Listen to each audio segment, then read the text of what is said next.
Cool. Yeah, so for those of you who don't know me, my wife Julie and I actually worked here at Hope and interned here at Hope for like 5.5 years before we planted Res City like a month and a half ago, which is weird because it feels like a lot more time has passed. I guess time flies when you're having fun. And church planting is really fun. I can attest to that. We've been having a real blast doing that, but thanks for letting me come back. I guess you guys can't get rid of me that easily. It's super fun to come back because the prophets are like one of my favorite things in the whole Bible. Like I really have always been really interested in the prophets and like what they're doing and trying to exactly like understand how we can read them, because they can be really like tough to understand, like what they're getting across. And I think a lot of times they get neglected or read in ways that aren't really faithful or aren't really like that in tune with what the prophets actually are. And so I get excited to kind of hopefully help to disentangle that for you guys if that's how you feel about the prophets a little bit tonight. So what I'm going to do now, here's kind of like the roadmap of where we're going. We're going to start out with just asking, like, how do we read the prophets? Like when we open our Bible up, we're reading a book that is written by a prophet or reading about one that is in some other book of the Bible. Like, how should we understand what they're doing or what they're saying? And so I want to give you like a framework to understand that. Second thing we're going to talk about is who are the prophets? Like, how do we just understand historically who these people are and what they're doing within the life of Israel? The third thing we're going to talk about is like, how do they communicate? So like, how do we make sense of the different like genres or different like ways that the prophets talk to us? And then we're going to talk about the fulfillment after that. Like, how do we understand fulfillment of the prophets once we approach the New Testament and we see Jesus show up on the scene? Because you should have done this in your study beforehand, but like you see a lot of times where a New Testament writer will say, like, Jesus is fulfilling this prophecy or something like that. And so we're going to talk a little bit about how do we understand that fulfillment. And then if we have time at the end, I want to talk a little bit about like the role of prophecy today. Because like prophecy is for sure something that is like a really big deal in the Old Testament, but it's also something that takes place in the New Testament as well. And so I want to talk a little bit about how we understand that and how prophecy like speaks to us, okay? All right, so we're going to start out with like a model for reading the prophets. Before we do, I want to talk about like other models that maybe you've been exposed to. So this is like something you may have seen before. It kind of gets thrown around sometimes as like an apologetic or whatever, like for Christianity. And you'll see stats like this, like the odds of winning the lottery are 1 in 259 million, but the odds of one man fulfilling 8 prophecies is, I don't even know what that number is right there, okay? But Jesus did fulfill all these prophecies. And that's supposed to be like an apologetic of what Jesus is. Okay, so like that is reading the prophets like a very specific way. I also don't understand like how you quantify, like put to number like fulfilling a prophecy. Like I don't know what the like math behind that is. I'd be really interested in finding that out. But anyway, like that's kind of like a way that we sometimes read the prophets. So the scheme looks like this. The prophets make a prediction, and then it has some fulfillment somewhere down the road. And like when we think of like modern day prophecy, like this is what we're thinking of a lot of times. Like we're thinking of Miss Cleo, like looking in her crystal ball and telling you a prediction about what's going to happen to you someday. And we read that back in on the prophets a lot of times. Now, the prophets do this sometimes, but it's actually like a really small part of what they do. So to kind of make that like our controlling framework of who the prophets are doesn't really fit them very well. Okay? So we'll talk a little bit about the ways in which prediction fulfillment fits within like what the prophets are doing. But I just want to like kind of highlight that this is not a framework within which we should be reading the prophets. But it is one that we read a lot of times, okay? All right, so that's one. Second one manifests in like stuff like this. So this was really easy to find this in a Google search. This Isaiah 14:27, nothing can stop God's plan for your life. Or like literally, there's a song called God's Plan by Drake that came out recently that's super famous. If you have listened to this song before, it's kind of ridiculous. But like, so this is another way that we read the prophets a lot of times. So what it is like, make a statement about God, and I'm going to take it as if it's written to me and apply it to my life, right? I'm going to pull this one verse out, this one phrase or sentence out, and I'm going to take it as like something that God is telling me, that like God has like a great plan for my life. If you read Isaiah 14:27, like the plan that's being talked about that can't be thwarted is a plan that God has to crush Assyria. So like, if the nation of Assyria is bothering you, maybe then, you can thank God for crushing them on behalf of you, right? Okay, like, when we actually, like, dig into the context of what's going on here, like, you kind of see this is not a great way to read the prophets either. But this is something that gets happen a lot of times. So if we were going to make, like, a model out of it, it would look like this. We'd have the prophet. The prophet makes some, like, statement or promise. And I picked Jeremiah 29:11. This is, like, the number one culprit of this. For I know the plans I have for you, plans to prosper you, not to harm you, right? This is like, 50% of Christianity's life verse, right? Okay? If you actually dig into what that verse is saying, it really is not, the plan is actually for them to go into exile for 70 years. Like, it's not a great plan, actually. But, like, we read that a lot of times, and this is our model. So the prophet makes a statement or promise, and it becomes like a practical or timeless truth that anyone can open up their Bible and, like, take for themselves. All right? So that's a model that a lot of people make is like their controlling model for reading the prophets. Now, again, I'm not actually saying that there isn't some of this stuff that's going on, right? Like, we absolutely learn who God is and learn how he interacts with his people through reading the prophets, but it fits within a larger narrative or construct that I kind of want to talk to you about, okay? And that is, I'm going to dive into that third one right here. So we're calling it our third hermeneutical lens. Now, there's more to it than just this, but I'll kind of walk through it. So when we talk about like the story of the Old Testament, and you guys have kind of dove into this, so I'm not going to like spend a bunch of time rehashing it for you, but what you have is you have God's covenant, and you have this covenant people that he's made, right? So the first 11 chapters of the book of Genesis are about how God created the world, and he created humans as like the pinnacle of his creation. And then humans messed everything up, right? And like we descended into all sorts of like debauchery and like ruining of God's creation. And you have like the flood, and you have the Tower of Babel, and you just have like things getting progressively worse and worse and worse. And so finally God acts by calling Abraham to create a people for himself, to be his covenant people. And in some way, this covenant people are supposed to be a part of God's plans to bless the world. That's what it says in Genesis 12. Like, I'm going to bless you, and you will be a blessing to the rest of the world. Okay? Now, what that looks like is left kind of unclear, but it still is kind of made clear. And scholars point this out, that like the election of Abraham and his people is supposed to be God's answer to the problem of evil and sin in the world. Okay? And so the rest of the story of the Old Testament is the story of God working through this covenant people to redeem creation back to himself. And of course, like, things go horribly wrong for Israel. But Israel is that covenant people, and they're supposed to be staying kind of in this covenant line so that God's plan can work out. So that's the story of the Old Testament. Now, Israel, like I said, and as you continue to read through the Old Testament, you see Israel really, really sucks at fulfilling this plan. Okay? And so what happens is they fall out of God's covenant purposes. Now, we would call that exile. And this happens to Israel. We'll dive into it a little bit later on. But like, Israel falls out of their covenant, and so they get kicked out of the land, right? And there's this big question about like, what is going to happen to God's covenant people now? What's going to happen to God's covenant, right? What is this plan that God made to redeem the world through this group of people that he chose? Like, what's going to happen to all that? And so the prophets fit into this, because the prophets are supposed to be the group of people that are keeping Israel in line with the covenant.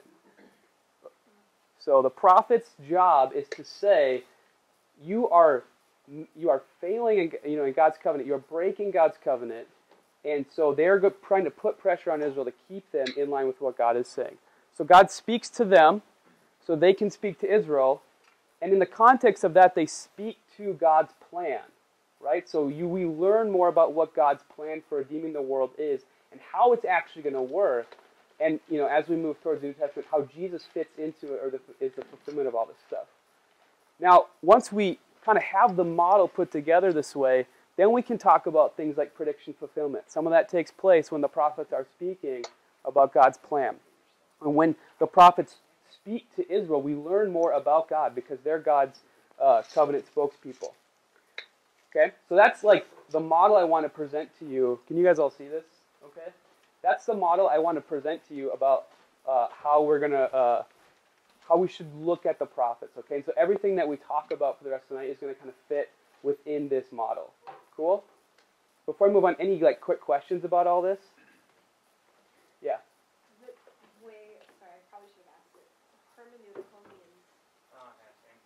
Oh yeah, hermeneutical means interpretive, how we read this, right? So the lens with which we read the prophets through is it's like a hermeneutic, yeah. So I'm offering this as a hermeneutical lens, an interpretive lens for how we would actually crack open our Bible and read a passage. We would say, okay, well, the prophet is speaking to Israel, this is why they're speaking to Israel. Israel, the reason that Israel's a part of this plan that God has, there's some purpose, right? So, yeah.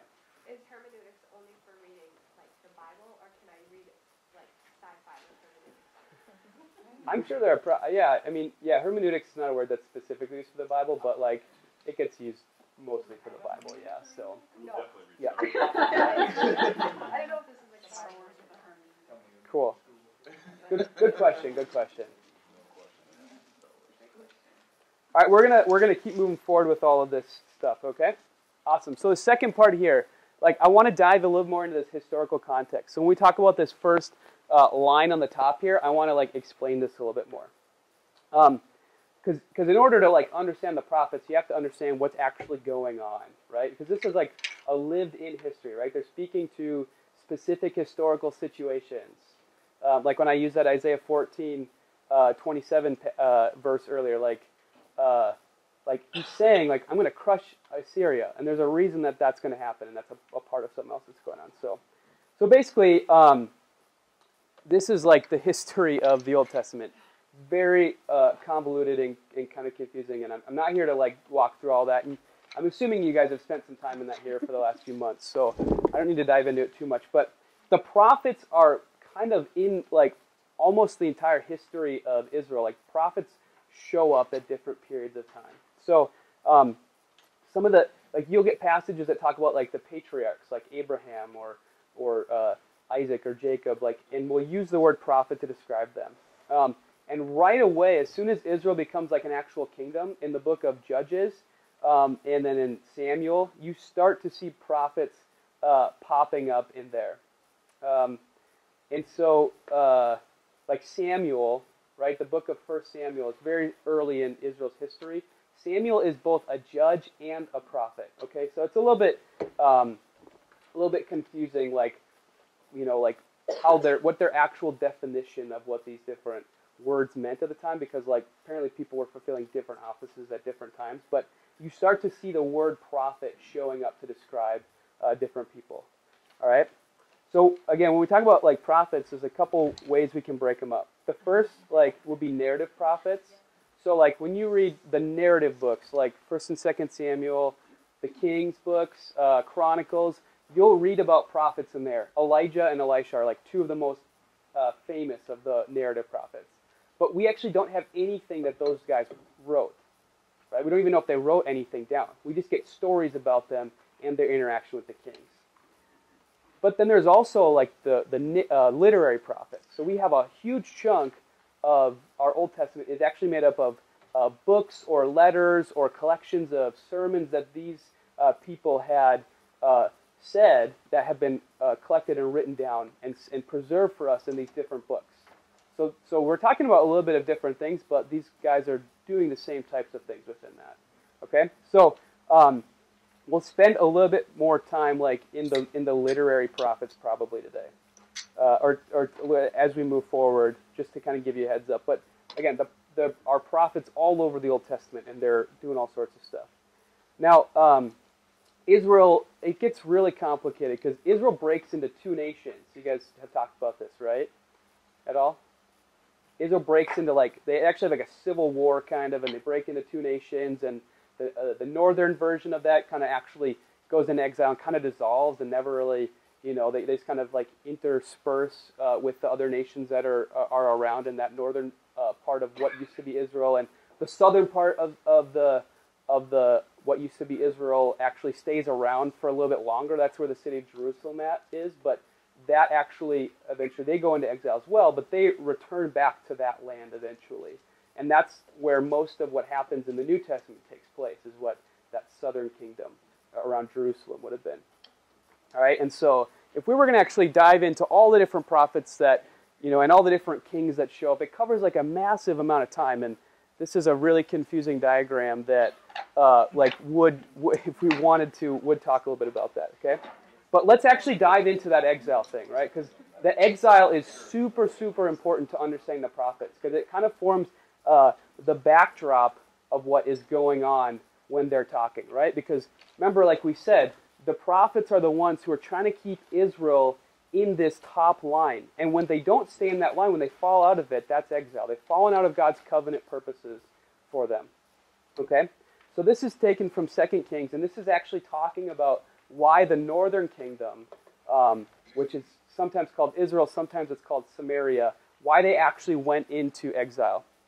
And you guys, I made you read Deuteronomy 29 and 30, right? You guys read that? So that kind of sets up the covenant stipulations for what is going to what would happen if they broke the covenant, and then what God is going to do to return them. That kind of sets the backdrop for what happens going forward for the nation of Israel. So I wanted you to read that so you had a little bit of a context for it. But this is about the northern kingdom going into exile. So I'll just read it for you. 2 Kings 17, 7 through 8, and then verse 13.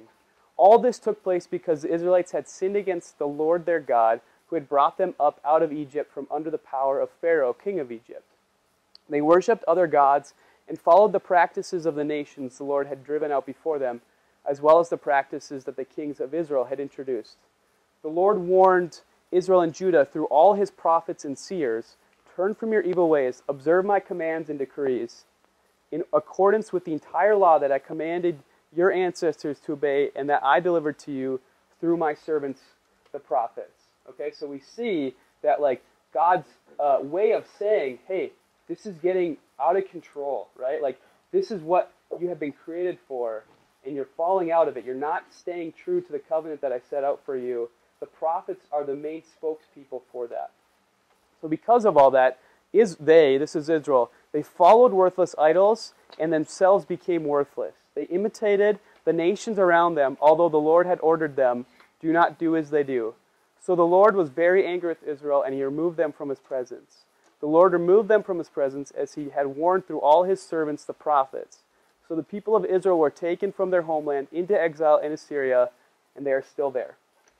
This was written a long time ago, so they're not actually still there. All right?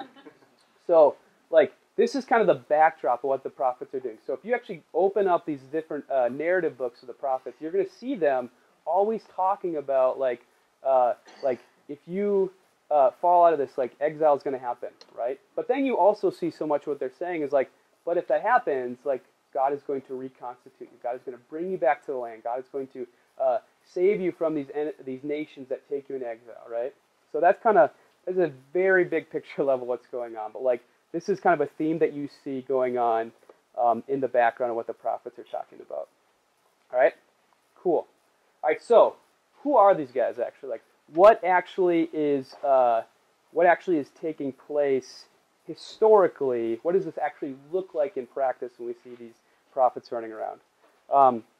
The first time we actually really start to see this is in 1 Samuel 9:9. Like I said, this is really early in the history of Israel. This is right after it's kind of settled, after the time of the judges. It says, "Formerly in Israel, if someone went to inquire of God, they would say, 'Come, let us go to the seer,' because the prophet of today used to be called a seer." So this is a function of something that was around for a long time. So people want to know what God wanted to tell them. We go ask a prophet. That's kind of how it works, right? So when we talk about God speaking to the prophets, I want to break this into both God and then also the covenant. So we'll kind of break those two down. But the prophets are people who are in communion with God. They're talking with God so that they can communicate to the people what God wants them to say. Amos 3:7 says, "Surely God does nothing without revealing his plan to his prophets."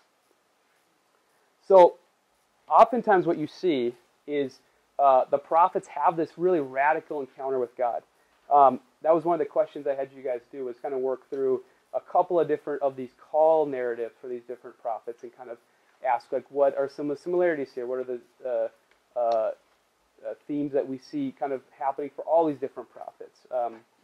And what are some differences? Because, like, sometimes the differences actually are really important because that might speak to that prophet's specific call. But typically these are men and women, because there are women prophets that we actually see too in the Old Testament, like Deborah or Miriam or someone named Huldah, which is kind of an unfortunate name, I think. But these are people who have like a radical encounter with God, so that they're then commissioned to go out and speak. God's Spirit comes on them so that they can prophesy. And typically these people get God's heart, right? Like God's heart is in them. His heart for his people, his love for them, but also like his anger at what's going on. You see this in the prophets, like in their anger towards the people that they're speaking to a lot of times. So these are two like really essential features of the prophets. And you get this in Jeremiah's call, Jeremiah 1:9-10. Then the Lord reached out his hand and touched my mouth and said to me, "I put my words in your mouth. See, today I appoint you over nations and kingdoms to uproot and tear down, to destroy and overthrow, to build and to plant." So you get these two things that he's saying, Jeremiah, you're going to do this. You're going to destroy and you're going to overthrow, and then you're going to build and you're going to plant. So Walter Brueggemann is an Old Testament scholar, and he's kind of framed it like this. You're going to criticize, so you're going to criticize the dominant order. You're going to look at what is going on around you, and you're going to say, this is not okay. Whatever it is, right? You are acting unjust. You are worshiping other gods. You are assimilating with other nations around you. You're going to criticize the people for that. But you're not just going to criticize them. Then you're going to build up the people that you're criticizing. You're going to energize them. That's the other. So criticize and energize, Brueggemann says. You're going to build and to plant. So after you've tore down, right, after you've kind of criticized them and told them this is what's wrong, you're going to build something back up in its place. So you're going to tell them what is wrong with what they're doing, but then you're going to give them a vision of what it should look like, right? Because again, the goal is trying to keep Israel in line with these covenant purposes. So you need to cast a vision for them of what it's going to look like. Or if it's so bad that you're prophesying to them, like, exile's coming, you guys are going, sorry, like, we're past the time where this is going to be reversed. You're going to talk to them about what it's going to look like when God remains faithful to that covenant and calls his people back to himself somewhere down the road. So criticize and energize are two of these things that happen in the prophets. Abraham Heschel, he's an Old Testament scholar, a Jewish scholar actually, but he says, almost every prophet brings consolation, promise, and the hope of reconciliation along with censure and castigation. He begins with a message of doom. He concludes with a message of hope. The prominent theme is exhortation, not mere prediction. While it is true that foretelling is an important ingredient and may serve as a sign of the prophet's authority, his essential task is to declare the word of God to the here and now. And that means a lot of times that the prophets, instead of actually just predicting what's going to happen, they're using a lot of if-then statements. So they're saying, like, if you continue in this course, then this will happen. But if you turn, then this will happen. Right? So, like, you get a lot of this stuff that, like, we read a lot of times maybe as just mere prediction with some fulfillment is actually, like, conditionality. Like, setting forth, like, a call back to faithfulness to God, which Israel has a really bad track record of doing when you actually read through the Old Testament. They really struggle to do this. But like, there's a lot of this conditionality and then a call for repentance or a turning back to God in the prophets. Okay, so that's a big part of who the prophets were. But then there's also this covenant aspect. Okay? So the prophets speak on behalf of God, but they also speak on behalf of the covenant. So like, there are some ways that you can look at this actually, and like the covenant that God makes with Israel is actually set up like, and there have been like ancient Near East experts who've kind of looked at this. Like the covenant that gets set up with Israel, it looks really similar to like the covenants that like two kingdoms might make with one another. So like one kingdom comes in and there's a war and they beat the other kingdom up because the other nation's just smaller than them, and then they make this covenant with them, and so you have like this like big king. It's called like a suzerain is what they call it, which is where we get our word like czar from or Caesar from. Like he makes a covenant with this smaller nation, and they become a vassal nation of this big kingdom. And so like their job is to like pay taxes to this like bigger kingdom, or to like come and fight for them if they have a war with someone. They're like, hey, we need some of your soldiers to come help us fight in this other war, right? And so you have this like contract that's made with this smaller nation, and if the smaller nation is breaking the contract, then you'd actually send some like covenant spokesperson to go and say, hey, listen up, you guys are like not doing your thing. And there's actually like stories about like someone showing up, and I guess he pulls a plate out of his robe and he smashes it on the ground in front of this king, this smaller king, and he's like, that's what's going to happen to you if you don't like obey the terms of your contract here. It's a little bit like that with Israel and God. So they have this covenant that's been made, and the prophets are coming like as covenant spokespeople. And so you actually see them a lot of times giving what are called reeves, or like legal arguments, like covenant-inspired arguments to say, like, you know, God did this for you. God said that you were supposed to do this, and you have not done it. Here's Exhibit A, okay? So therefore, this is what's going to happen. So everything is kind of framed in relationship to this covenant. Now, because the covenant is so important, you have this like really important interplay between kings and prophets. So you so often see the prophets actually speaking with the kings, because the kings are the representatives of the people, and the prophets are the representatives of God. So as the kings go, the nation goes. And if you read through like First Kings or Chronicles, like it's not like a here's what day-to-day life in Israel looked like, or here's what like, you know, Johnny down the block was doing that was making God angry, and this prophet wanted to make sure the king was aware that he was, you know, doing this bad thing. It's like, it's a history of the kings of Israel. So like, usually the kings are the one that lead Israel in good or bad ways. And so when the prophets are showing up, they're usually speaking directly to the king. And so like, it's actually like a really interesting model, because like we're so used to separation of, you know, religion and government here, but that's not at all how it worked in the Old Testament. Like Israel is like under the authority of God.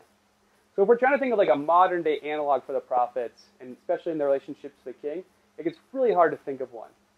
In some ways they're like social critics, I guess, but I think like a maybe the best like modern day analogy I've been able to find is, so I don't know how many of you are familiar with like how British government is set up, but they kind of have like two houses of their parliament, right? Kind of like we have a Senate and our U.S.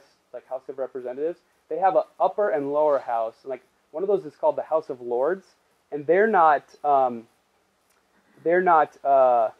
elected. They're like made up of, I don't know, sometimes like dukes or whatever. But the Church of England, which the Anglican Church, which still has like an official relationship, is still like the official religion of England, has some bishops which are represented in the House of Lords.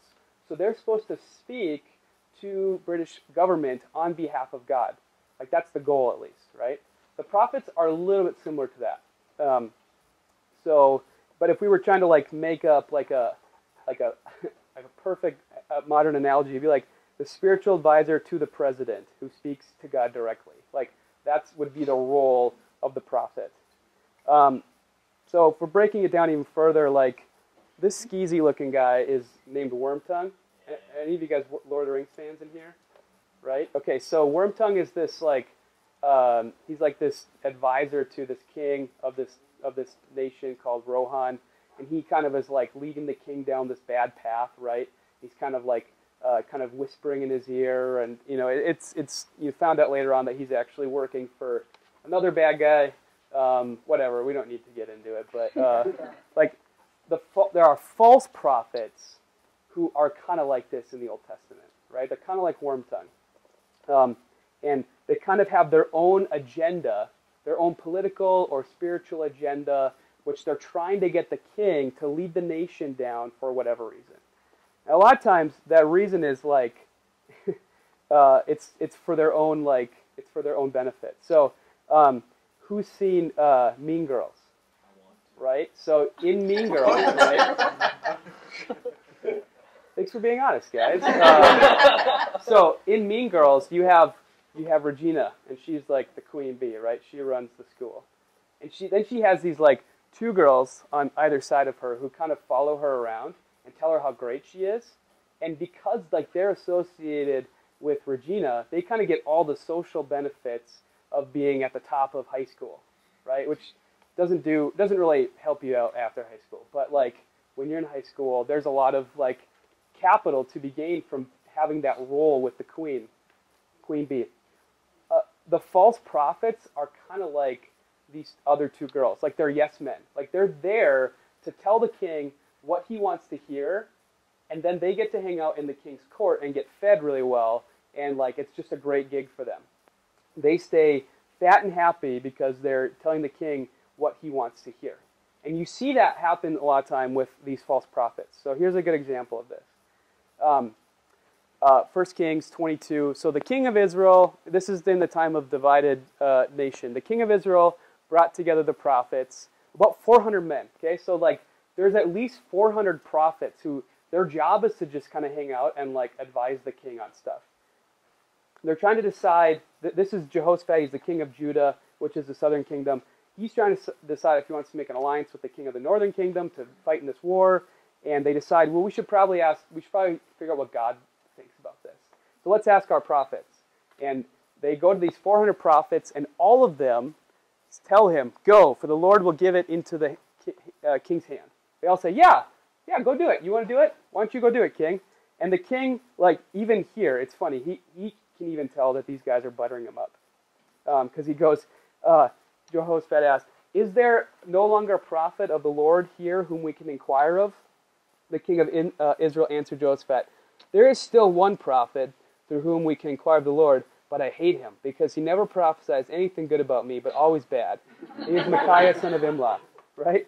So there are some of these prophets, and these are like the guys who aren't there just to like be fat and happy. Like they're actually there to tell the king what God wants them to hear, and usually that's stuff the king is not like happy about, right? So they don't actually spend a lot of time in the king's court. They have a lot of meetings with the king, and like as you go through different books, like Isaiah especially and Jeremiah, you see this a lot. The kings are aware that these guys actually speak for God, but they don't like them. They throw Jeremiah in a well. They try to kill him. Like they just are not fans of these guys because they usually don't tell them what they want to hear. They tell them hard stuff from God. And so because of that, like being a prophet really sucks. Like it's not a fun job for these guys. Abraham Heschel says this. This is often his lot, to be chosen by God and to be rejected by people. The word of God, so clear to him, is unintelligible to them. The prophet is scorched by the word of God. There is in my heart, as it were, a burning fire shut up in my bones. That's Jeremiah 21:9. But the heart of the people are asbestos, fireproof. Okay? So, false prophets, which the majority of prophets, as far as we can tell are false prophets, have a great life. And actually being a prophet of God, like, really was not a fun gig.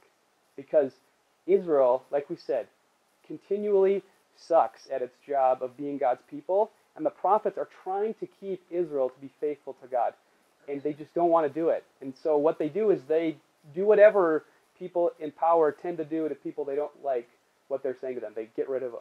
And this happens to prophets constantly. And because of that, Israel kind of slides more and more closer to exile until it finally happens at the very end of the book of Jeremiah. All right? So that's kind of like what these guys actually look like, historically when we actually ask the question, like, what did it look like to be a prophet? All right, so I want to spend a little time like talking about how do the prophets communicate their message.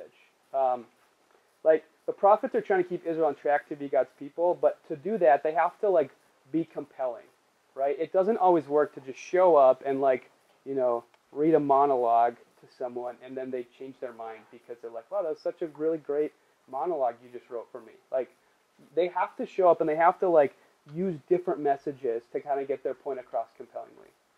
Like, and that's not, that shouldn't be that foreign to us because we do that all the time too. So like music is a really compelling way that a lot of times people use to get points across. You guys saw the This Is America song and music video that came out from Childish Gambino recently.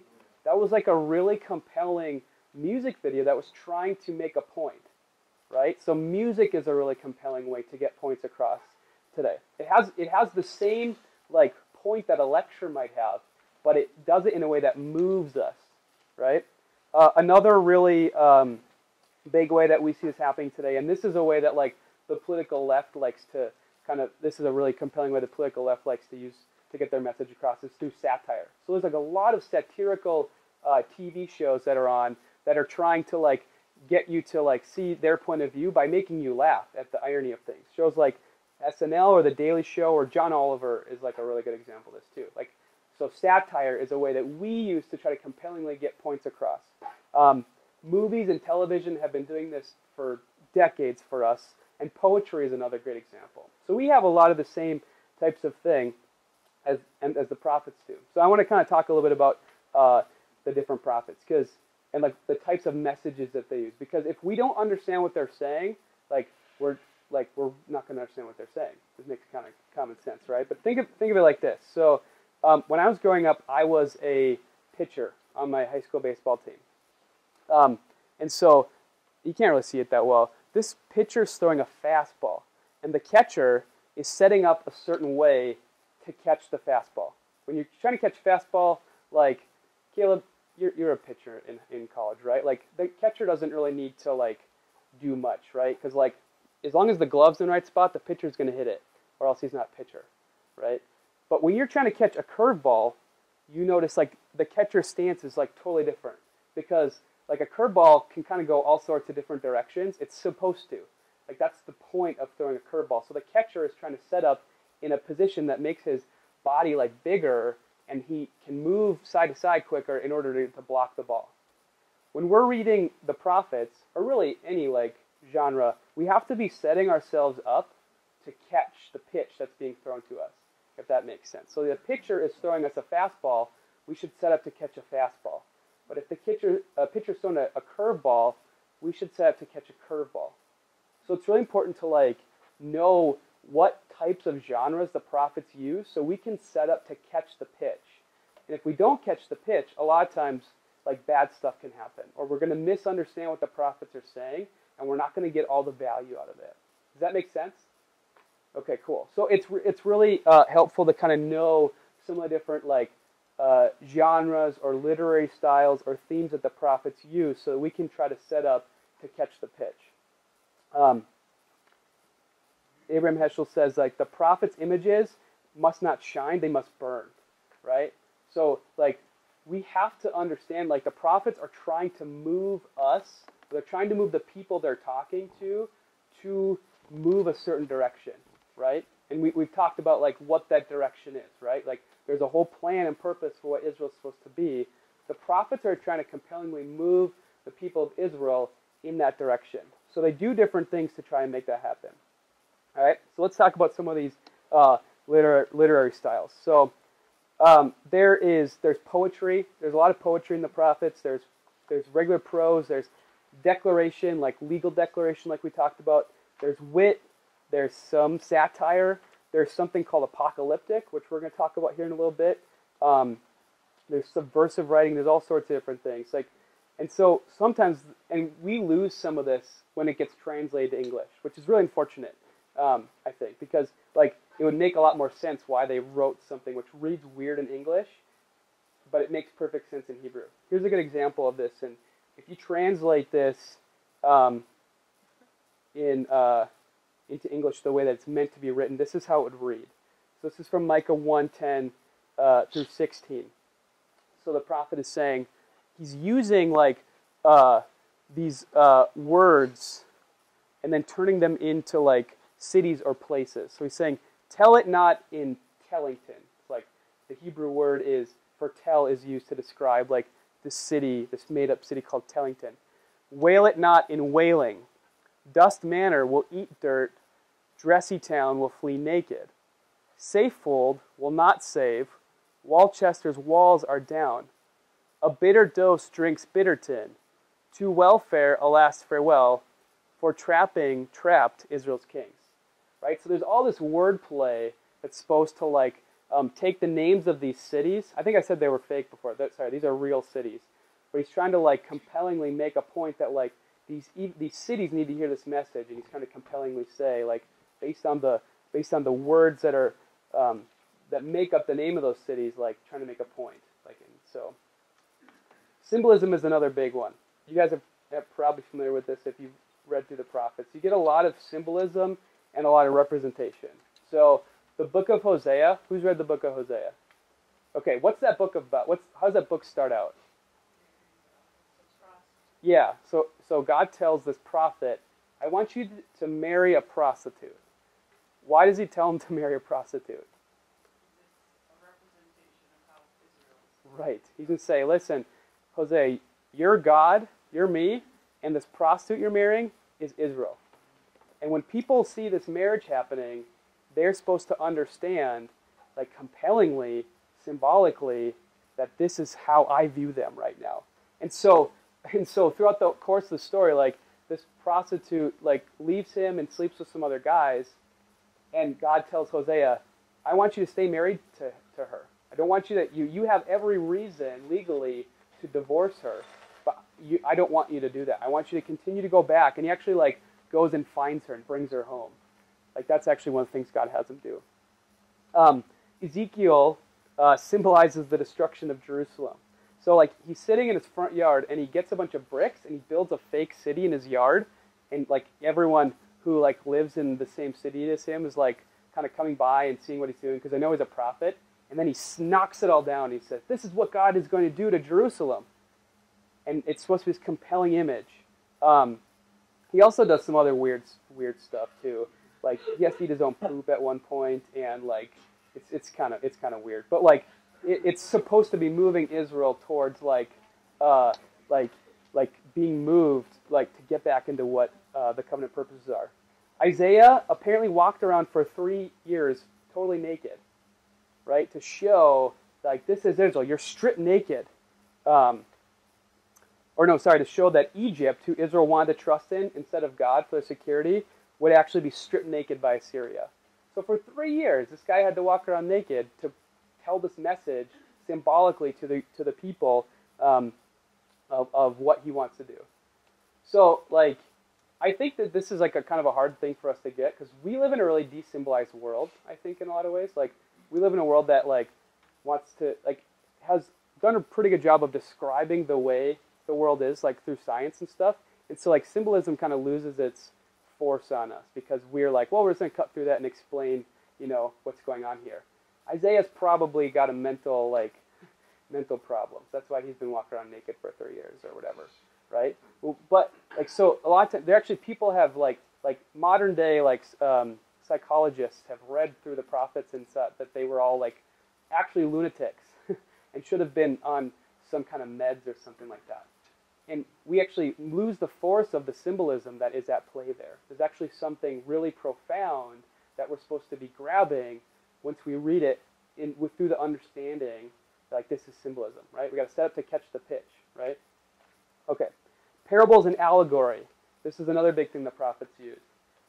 In 2 Samuel 12, a prophet shows up. He confronts David because David had fallen in love with this woman who was married to this other guy. So he took this lady's wife or husband and put him in the front line of a war so he'd get killed, and so that David could marry her, and thought he got away with it. And then this prophet shows up in 2 Samuel 12 and says to him, hey, I got a story for you. Imagine that this one guy had a ton of sheep, But he looked at his one neighbor who had only one sheep, and he said, you know what? I really want that guy's sheep. So he stole the sheep. What do you think we should do to that guy? And David's like, bring him in. We're going to throw him in jail. That's terrible. How could he do that? And then Nathan goes, you are that man. That's Rob Borland's favorite verse, actually, if you ask him. You are the man. That's his favorite verse in the Bible. So, like, they use parable or allegory to try to get their point across, which is something we're a lot more used to, seeing in the New Testament. Jesus uses a lot of parable and allegory, which actually, like, speaks to, like, Jesus was acting like a prophet. Like, that's like what he was actually doing. That's how people would have seen what he was doing for a large portion of his ministry, was actually being a prophet. But you see that in the Old Testament a lot too. All right, so let's talk a little bit about apocalyptic. How many of you guys have heard of this before? The apocalyptic genre? Okay, so this is one where we really got to set up to catch the pitch well, because this is a really confusing thing. So apocalyptic is a genre of ancient Jewish writing. And it's actually something we find outside of the Bible too. There's a lot of other non-biblical Jewish writing that's apocalyptic that we see that really crops up kind of in the time leading up to the first century. So for about 200 or 300 years, 400 years before Jesus shows up on the scene, we get a lot, like a kind of a explosion of apocalyptic writing. And we also find it in our Bible. So in the book of Daniel, you'll see a lot of this. We're going to talk about some of the stuff in Daniel in a sec. But we find it in the book of Ezekiel. We find it in the book of Zechariah. We find it in the book of Joel. And then, if we leave our Old Testament and go to the New Testament, the book of Revelation is almost entirely apocalyptic, right? So it's a very confusing genre. If you've read through these books, you can kind of understand like how it can be like a struggle to read this. We're talking a little bit about it. We're going to just scratch the surface of it, and like honestly, like every 5 or 10 years, like there's some new like thesis on how to read apocalyptic. So it's always changing. So, but we'll try to delve into a little bit of it so you can get a big picture of what it is. So apocalyptic is supposed to unmask the dominant order of things by giving them some sort of like symbolic weight. So it's saying like, this is how you might be tempted to view the world, but this is how God views it. And I'm going to explain to you how God views the world through some sort of like pictures or through some sort of symbolism. And it's supposed to kind of be like a pulling back or like a unmasking or unveiling of the way that the world actually is. Pulling back of the curtain to kind of show the world like the view of God from the throne room. Okay, so it creates this like alternate symbolic world for people to live in. So in the book of Daniel, in Daniel 7, if you guys have read this like vision that Daniel has, where he says, in my vision at night I looked, and there before me were the 4 winds of heaven churning up the great sea. 4 great beasts, each different from the others, came up out of the sea. And you get these like 4, so this is supposed to be a picture of what these beasts look like. And actually, like, in making a picture of them, like, we're actually missing the point already. Because it's not supposed to make sense, right? So, like, you have a lion with wings, or you have a bear with weird horns coming out of its mouth, or you have this leopard with a bunch of heads and wings. Like, it's not supposed to be something that we could draw, because it's supposed to be, like, giving some sort of symbolic weight to something. And so, like, if you're a Jewish person, like, you're like the story you have for how the world was created is that it had all this order that God had put in place, right? Like God said that the water stops here and the land starts here, and I'm going to section the day, like our time off into days, and the sun comes out at this time, and the moon comes out at this time. Like everything is ordered. Everything is ordered. So including the animals, right? The animals are ordered in a certain way that we can like understand them. And so to say like these different beasts are popping up that are like completely disordered is to say like this is very much against God and His will. And these 4 beasts actually represent like these 4 world empires. So if you're familiar with the book of Daniel, and almost everyone agrees on this, like the 4 beasts actually represent Babylon, then Persia, then Greece, then Rome. right? So they're supposed to represent these 4 kingdoms that will eventually come in, and Israel be under the control of all of them. All right? So it's supposed to kind of present this to you in a way that you can like see a different way of looking at it. But the reason that, and again, this is like, there's still some question as to why they would have written this way, but one of the main reasons that we think that people wrote in this way is because, like, if you were saying, so like, if you're writing a book criticizing the Emperor of Rome or like the Roman Empire as a whole, like, that's the kind of thing that gets you killed pretty easily, right? So like, one of the ways to write about them in a way that critiques them and presents to them like hope for your God is to do it in a way that like they're not going to quite understand, but you are, because you understand what apocalyptic literature is. Does that make sense?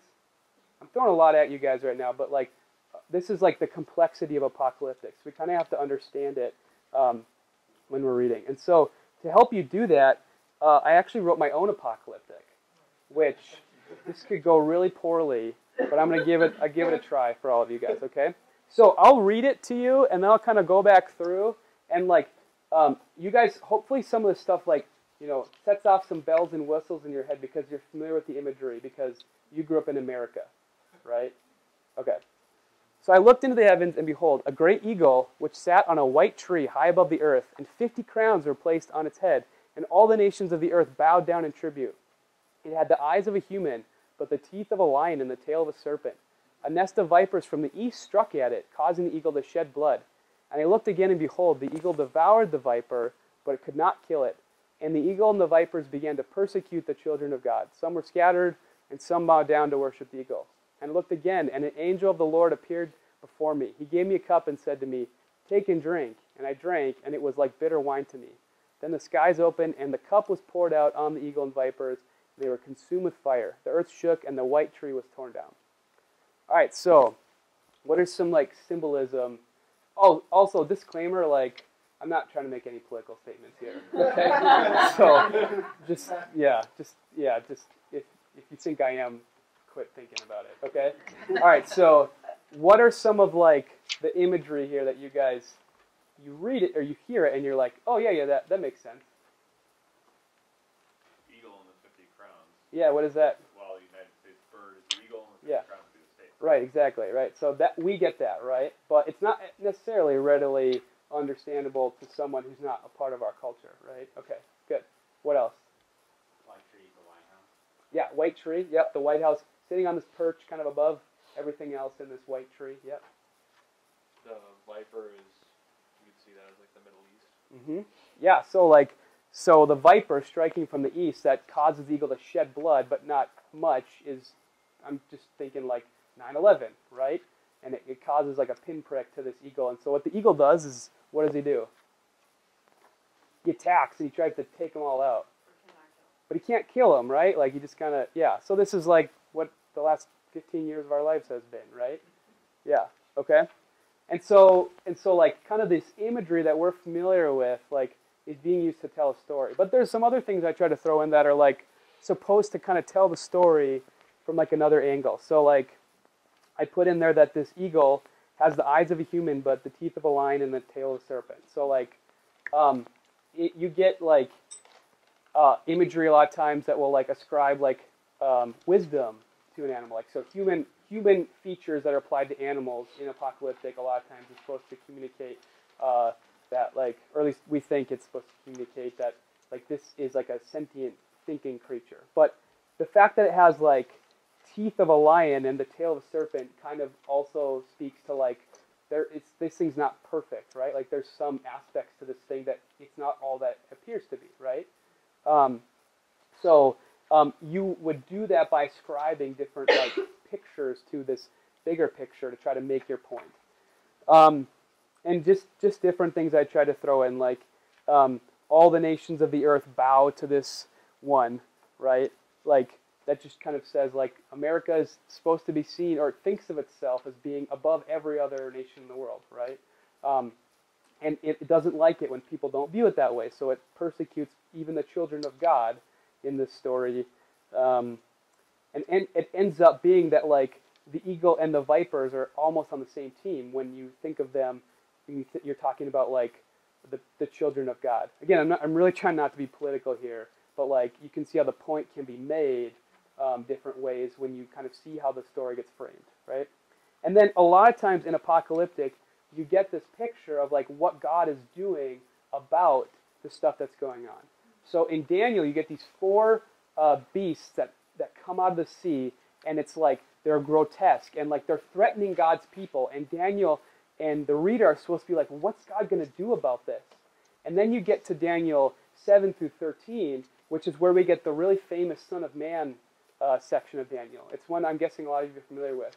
But you have the Ancient of Days, like, sits down, and he's like, sits down on his throne, and it's like, no, God is actually aware of what's happening with these four beasts and how they're terrorizing God's people, and he's going to judge them. And how he's going to judge them is by appointing the Son of Man to kind of rule over all of them, right?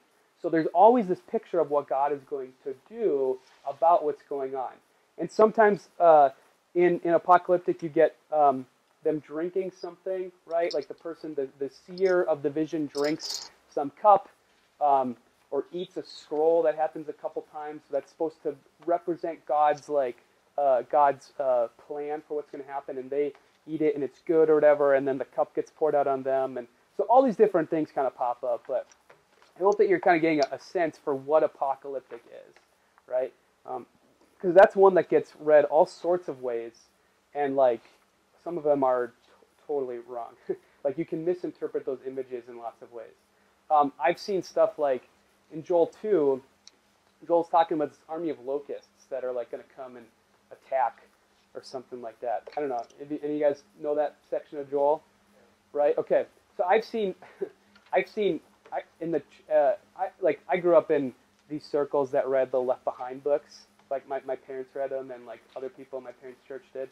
And like, so like there was like end times fever in the church I was in growing up. Actually, like a lot of churches had that. It wasn't just my parents' church, but and so like I heard that passage get interpreted as like, well, here's what happened. Like the prophet Joel was given a vision of the end times, and he saw Apache helicopters flying around, but he didn't know what Apache helicopters were, so he wrote down that they were locusts.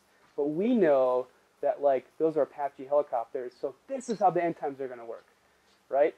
That's totally misreading apocalyptic literature. There's something in play there that the original readers would have understood, like the imagery of it. Cool? If you have more questions about apocalyptic, I'll take them at the end, and I'll try to answer them as best I can. But it's like a really big subject. So, all right, cool. Eschatology. This is another big feature of the prophets. And I'm using eschatology maybe in a different way than you're used to reading it or hearing it. So the quote the definition of eschatology I'm going to use, I took this from a commentary. The direction and goal of God's active covenant faithfulness in and for his created order.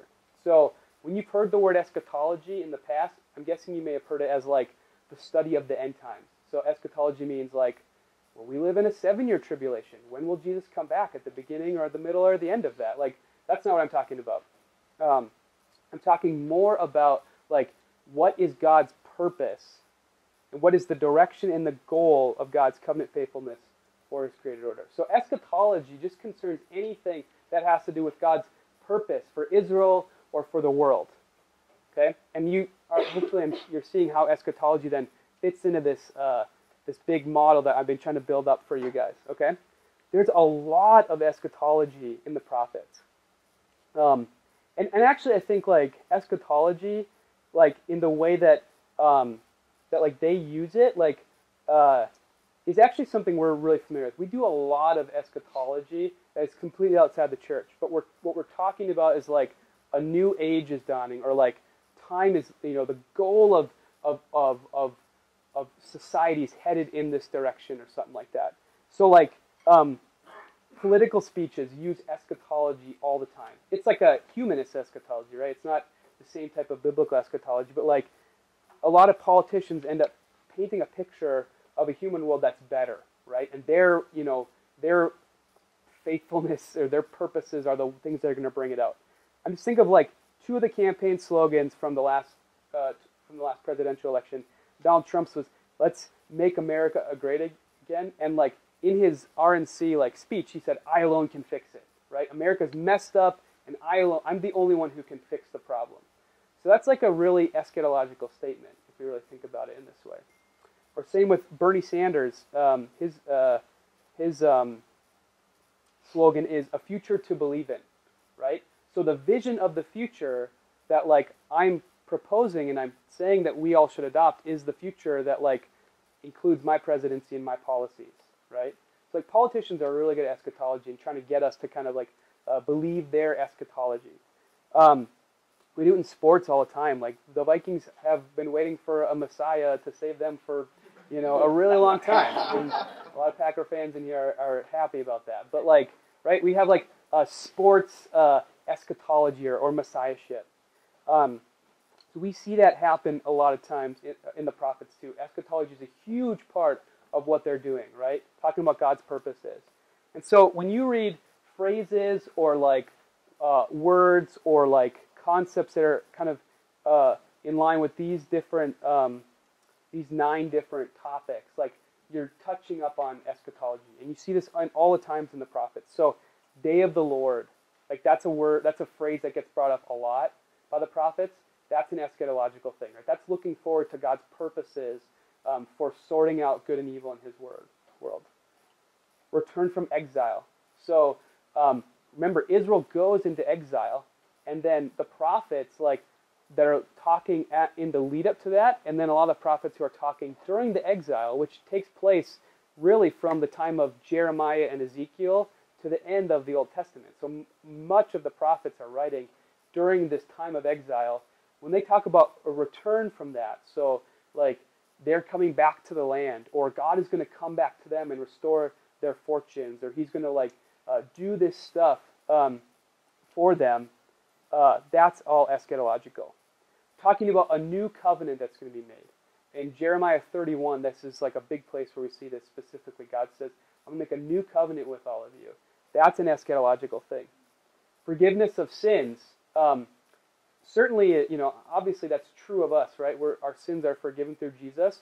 But like, if you see like in different passages in the Old Testament where prophets are talking about like forgiveness of sin that's going to come for Israel, he's talking about like putting them back in line with his covenant purposes, or being faithful to them as a part of his larger purposes to redeem creation.